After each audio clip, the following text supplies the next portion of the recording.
Well, it's a pleasure now to be joined by the men behind a film that I can't wait for you guys to see on Sunday night. ESPN's 30 for 30 series continues with the Bullies of Baltimore, all about the 2000 Baltimore Ravens. And we are joined now by the filmmakers from the project. Ken Rodgers and Jason Weber are with us on GCR. Guys, it's Glenn in Baltimore. Really appreciate taking the time. I don't know. This might end up turning into less of an interview and more of just me kissing your ass because I love this film so much. So thank you for spending a couple of minutes with us. Oh, keep going. That's fine. No problem. Yeah, Ken, go kiss Ken's ass all you want.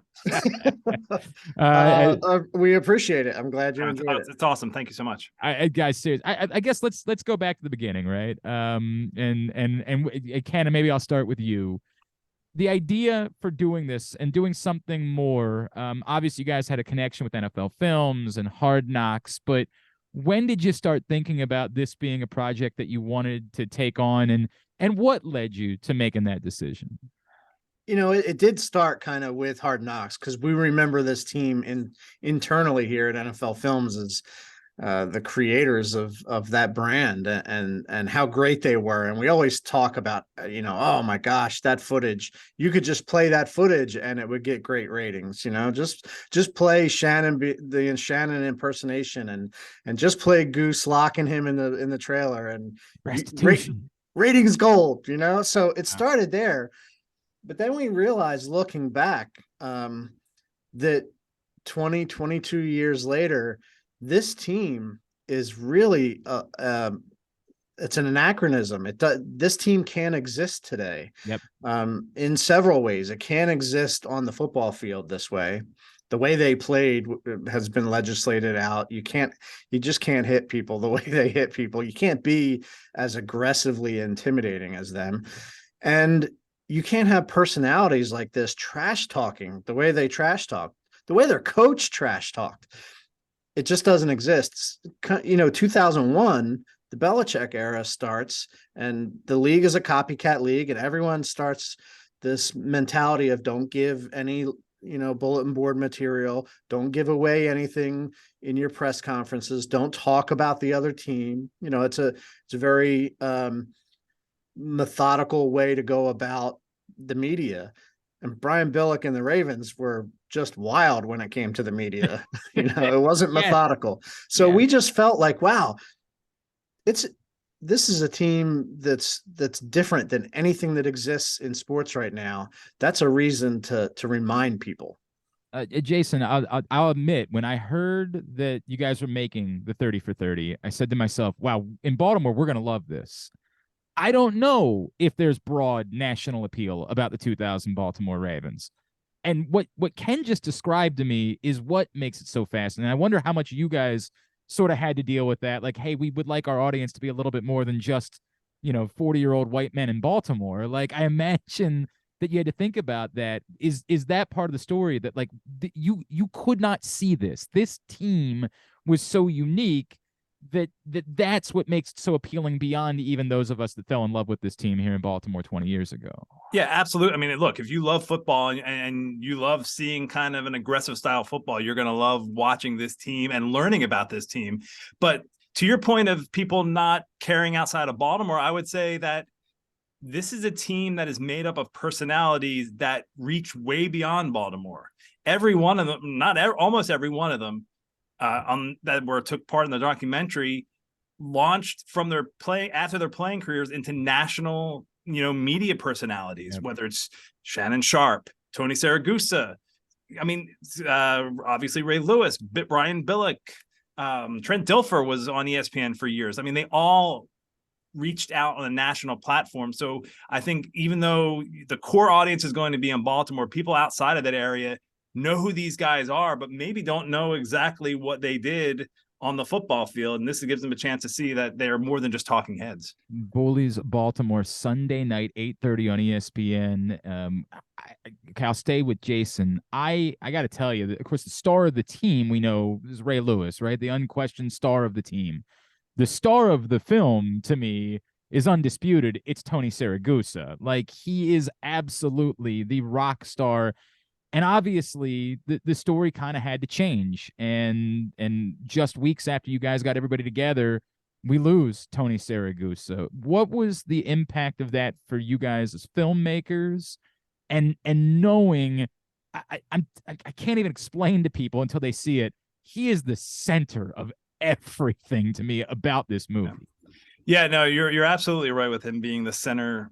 Like, I think the world he's the gravity base of this team. Everybody kind of congregates around him, and you want to be around him because he's just such a gregarious figure. And, for him to pass just a few weeks after we shot the live event at the Meyerhoff Symphony Hall, and our interviews with him, I think it really, we had some questions to how do we proceed with the documentary, and we kind of all got together and watched the event again, and realized that I think watching it, there was a way to make it work, and not, and just really be a tribute to who Goose is, because I think it comes across in the film, is that just, that it's a tribute to the team, but also a tribute to him in particular, and the type of person he was. I'm going to go a step beyond. We're chatting with Jason Weber and Ken Rodgers. Ken, I don't know that it was your guys' intent. To a Ravens fan, I believe this film is a love letter to Tony Siragusa in a lot of ways. And I don't know if that's what you wanted it to come across as, but I'm telling you, it genuinely left. And I knew Tony really well, and everybody in this city has a Tony Siragusa story. But did you feel a little bit that as you were putting the project together, that in a number of ways, this almost was a love letter to Tony?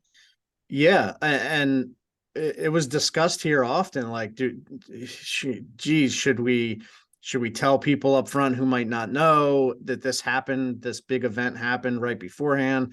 And as Jason said, when we watched it, we realized that, I mean, I don't know. I don't want to get into the spiritual if somehow he sensed that an ending was coming, but he was in such a great mood and was so friendly towards everyone on the crew and at the Meyerhoff. He was expressing his love, straight out love for everyone there, his teammates, the people behind the scenes, that in the end, the film is an elegy for him, and that's sort of like a poem written after someone has passed away. And that's kind of appropriate for this. It shows you Tony's point of view on how to live life. It's so well said. And you watch it. I think one of the things you come away from this film feeling is, I should embrace life the way Tony did, because it can go any day. You're gonna make me emotional again. just as it did for Tony. And yet look at him a month before it all ended. He was enjoying his friendship. And, maybe we should all do that a little more often. That's really powerful. Ken, I'll stay with you. Of course, there's one particular story that involves a bodily function, and I'll let people find out on Sunday night what that is. But my question becomes, was there anything in particular that you had no choice but to leave out because there was just no way that ESPN would let you get away with it? The answer is no. Okay. We knew going into this that this is not a team that's going to make everything PG. And we were going to show that. And that's sort of the Hard Knocks feel of this show and of that team, is they're very R-rated in that they're not going to change who they are. It's not that they're purposely, out there trying to be profane. It's just, they're not going to stop being who they are. They're very true to themselves. And there's a couple examples in the film where you say, wow, like there's nothing held back. Tony talking about, needing an enema, I'll leave it at that, but that's the, I mean, if you don't want to watch the film after me teasing that, I don't know what else you could be asking for. I mean, by the way, an enema story. The only thing better than that, and it's such a throwaway, is you finding the footage of John Madden saying the Goose either needs a little less head or a little more helmet, which I'm telling you is my favorite line. But like, it's just it's both of them. It's so perfectly like everything about that line just makes me smile in a way that I can't possibly describe. It's of everything. It's such a throwaway. It's my favorite moment in the film. And it's true too. I mean, the shot you look at, you're And like, that's what makes it so perfect. It's we're all seeing the same thing. Like, yeah, like Madden's right. That helmet does not fit him. Giant It's man. fantastic. And there's a lot of moments like that that we discovered that were very human, very, sometimes profane. My favorite, is the fact that after the divisional game against the Titans, Coach Billick told all of us at NFL Films to turn our cameras off. And we did. We turned all our cameras off, except 22 years later, we realized that the audio kept running. Yep. And so in this film, and at the event, you get to hear what was said when Billick said, turn the cameras off. And they're the happy circumstances that happen as filmmakers. Sometimes you just wait.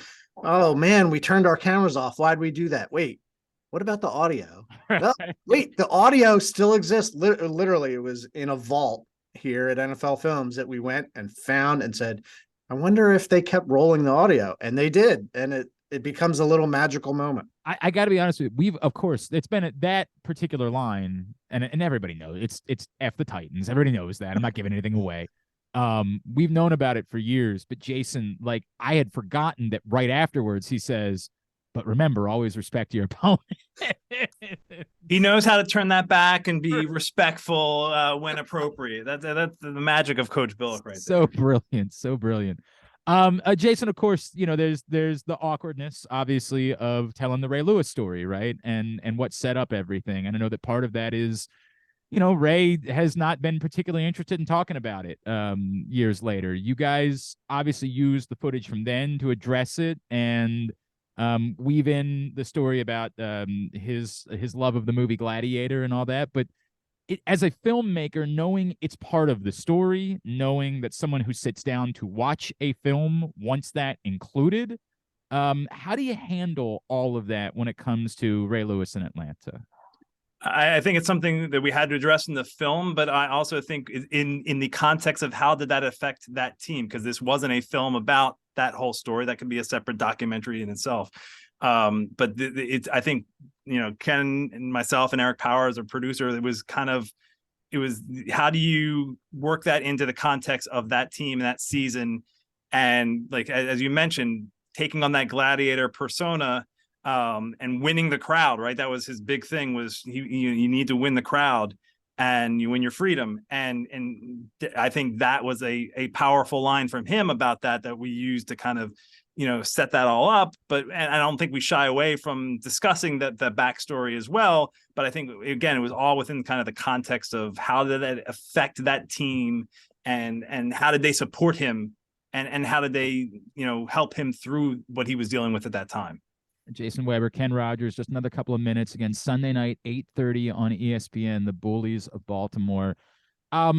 Jason, was there anything that you were forced to leave out? Like, just, time constraints being what they are, all of this new footage that you now have from the event you guys did and all the interviews that you shot. Was there a story from the season, a player you wanted to highlight, something like that? You said, man, I was maybe a little bit disappointed that we didn't get to go there. Yeah, I mean, look, the event that we shot was, again, in the Meyerhoff last May, was over 2.5 hours long. And there was a lot of great stories that were a part of that event. The great thing about it, and the fact that this is not only on ESPN, but ESPN Plus, where you'll get to see kind of the more uncensored version of the documentary. I guess it just struck me that I watched the uncensored version of the documentary. And look, there's certain things that we can't air on ESPN, but the full version that you got to see will be on ESPN Plus. Cool. But also, because we shot a 2.5 hour event that we had to condense into a documentary, we talked to ESPN and said, hey, look, is there a way that we can show the event in its entirety? And we didn't get in its entirety, but we basically will have an hour-long version of the live event that will air on ESPN Plus. It's called the Brazen Ravens. So Some of the things that got left out of the film will end up being you get to see on the stage show. That's really cool. And do we know when people will be able to see that? That drops the same time, right? The same night. Yeah, it's awesome. I think Sunday night. Oh, so you can watch the doc and then flip over right afterwards oh, that's so cool. That is so cool on Sunday night as well. That's really awesome that it works out that way. Selfishly, I would maybe encourage people that it might be worth waiting a little bit longer to watch the uncensored version because it is so truly worth it. As I wrap up, Ken, I just my thought about this entire team. You bring up earlier how kind of impossible like this entire circumstance was, and that we never see anything quite like it. One of those parts is that I don't know. There was a love. There was, we talk about the famous ESPN, the jacked up segment, right? There was a love for this type of thing. And I think most people agree with the idea of needing to protect player safety, things along those lines. But do you sense that there is still like, hey, we kind of miss defense. We kind of miss this part of football, and that part of this story is kind of telling that there is still a love and appreciation for the defensive side of the ball a little bit. Yeah, and I don't think there's anything wrong with admitting that both things are true. That we as a league and people who play the game, the players, the coaches, and the fans want to see tough football, hard hitting football, but they also don't want players to forego their safety and their long-term health. I mean, I think there's this argument all the time of, well, that's real football, or no, that's terrible football because people got hurt. In this world, we don't like to work in the grays that much, but this team proves that there is a gray area, that you can play really hard and really care about others. They weren't out to hurt people, and they don't want each other to be hurt. This wasn't Bountygate, right? Yeah, there's genuine love between them and everything. And I think everyone who loves football loves the difficulty of the sport, the hard hitting aspect of it. And at the same time, there's some things that used to happen that shouldn't happen anymore. And I think this is that type of team where you look back and you say, that was really fun. And it was probably not the smartest, thing to allow things. And that's okay. Yep. Like that's called evolution. That's called, learning from the past. And I think fans have done that. I think players have done that. And the league continues to try to do that. That's well said. And you might have forgotten there was a particular running back who said no mas, who did his own Roberto Duran at one point during that season, and that was a fun reminder to get during the film as well. Jason, is there anything else that I can plug for you guys? Obviously, we want everybody to watch Sunday night, Bullies of Baltimore at 8:30 or on ESPN Plus. But is there anything else I can plug for you guys? And you guys are constantly pumping out projects with NFL films. Is there something that's next? Oh, it's a big time of year for us because we've got, obviously this to push the Super Bowl. So Road to the Super Bowl is a big one for us that airs on Fox. It's essentially the kickoff to the pregame show on Super Bowl Sunday. And that's kind of a long look back at the NFL season. So I would highly recommend watching that. Awesome. Jason Weber, Ken Rodgers, I truly cannot tell you how much I enjoyed the film. Absolutely incredible job you guys did, and weaving through, old footage, new footage. I'm just spectacular. Everybody in Baltimore is going to truly enjoy their Sunday night. Thank you so much for taking a couple of minutes for us. Congratulations on what it will, I have no doubt, be wildly successful and really thought of. Appreciate you doing this. Thank you so much. We're excited for everybody to see it. Yeah, thanks for watching. Trying to hit stop. I'm sorry.